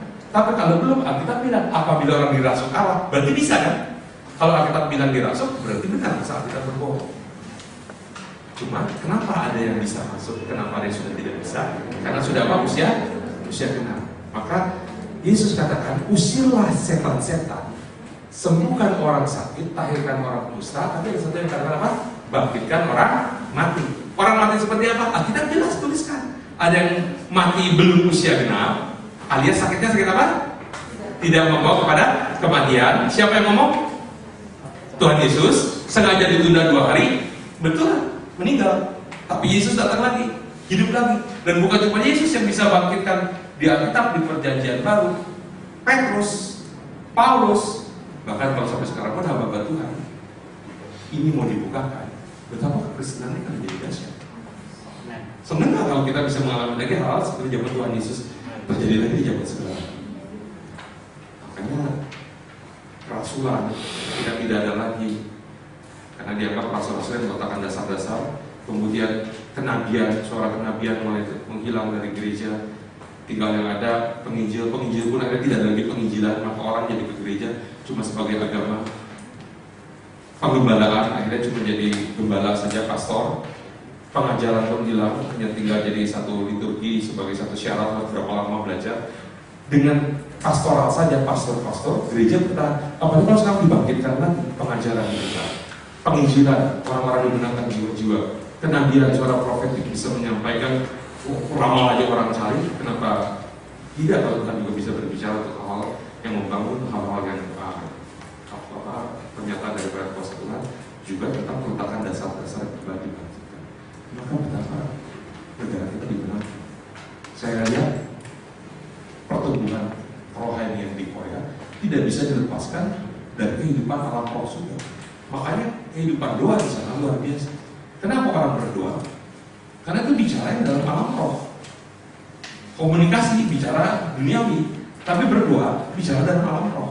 Entah doa kepada Tuhan, entah doa kepada yang lain-lain itu alam roh.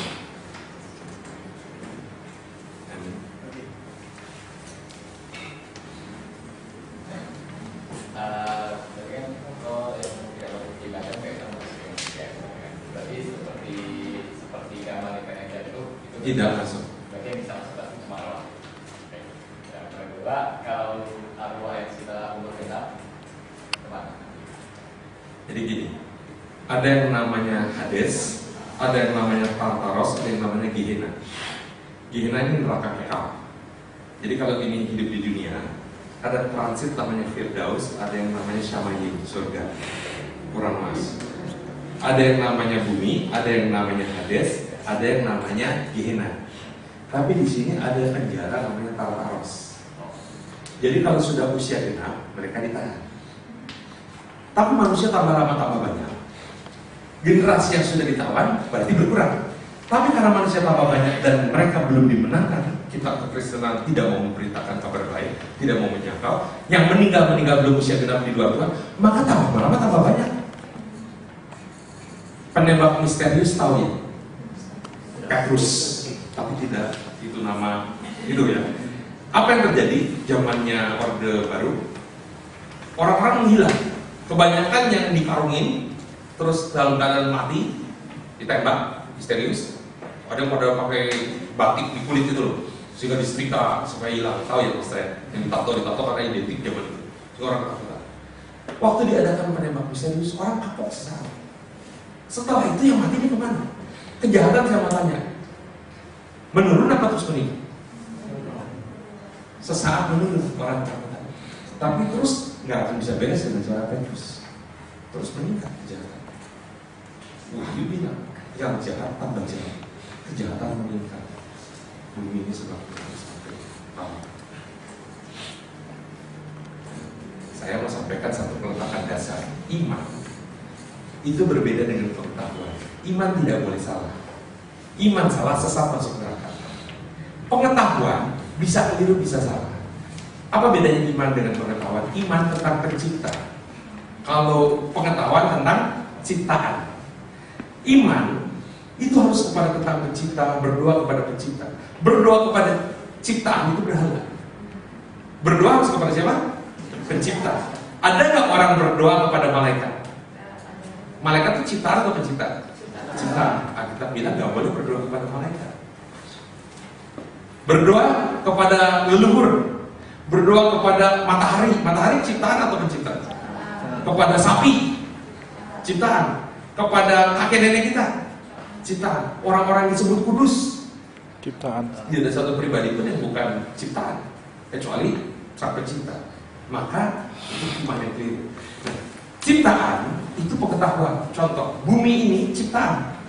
Berabad-abad, ratusan tahun. Orang meyakini bumi ini rata. Kapan bumi ini diketahui bundar? Siapa yang membuktikan? Columbus, Christopher Columbus berlayarnya ke barat karena tahu India dan Timur, berharap akan ketemu India. Begitu ketemu benua Amerika, akan disebut Indian American Indian. Dipikir awalnya India. Dibawalah tembakau, jadi cikal bakal rokok. Dibawa juga oleh-olehnya orang yang dibawa, tapi terus putar lagi sampai kembali ke Spanyol dengan biaya yang begitu besar dan begitu banyak orang tewas. Tetapi kenapa Columbus mau lakukan ini? Salah satunya karena teori dari siapa? Galileo Galilei, yang kemudian disusun oleh Copernicus. Nah, Galileo Galilei ini pernah dihukum mati, divonis karena bilang bumi bulat oleh siapa? Sejarahnya. Oleh siapa? Gereja. Karena di zaman itu diyakini bumi apa? Rata. Buka sejarahnya di Google. Pertanyaan, bumi kita rata atau bulat? Orang yang bilang bumi rata tapi percaya Yesus selamat tidak? Selamat, pengetahuan bisa salah. Yang ngotot bilang bumi bulat tapi tolak Yesus gimana? Bulat pasti bulat. Pengetahuan nggak boleh, iman tidak boleh salah. Pengetahuan bisa keliru. Saya mau tanya tentang arwah, tentang setan-setan, iman atau pengetahuan? Pengetahuan. Iman itu yang utama. Tidak boleh keliru, tidak boleh salah. Yesus anak Allah, itu iman kita. Bukan anak Yusuf, bukan anak Maria, cucu siapa begitu ya. Terus yang kedua, nama Yesus satu-satunya nama keselamatan. Tidak ada nama lain kalau manusia tidak selamat. Satu lagi, pengorbanan Yesus satu-satunya kasih karunia. Tidak ada keselamatan plus. Nah, kalau ini benar, ini iman. Yang lain bisa saja Tuhan buka, kita selidiki, tetapi ini nggak boleh keliru. Kalau katakan Yesus anak Allah, berarti Yesus Allah. Tapi ada aliran pakai Alkitab bilang Yesus Tuhan tapi bukan Allah. Makanya disebut aliran sesat. Yesus pendiri agama, Yesus nabi, hanya sampai di situ, itu tidak akan selamat. Cukup pertanyaan? Cukup ya. Ada pertanyaan lain bahwa di dalam doa baca Alkitab rajin, lihat apakah kata Alkitab, bukan karena kata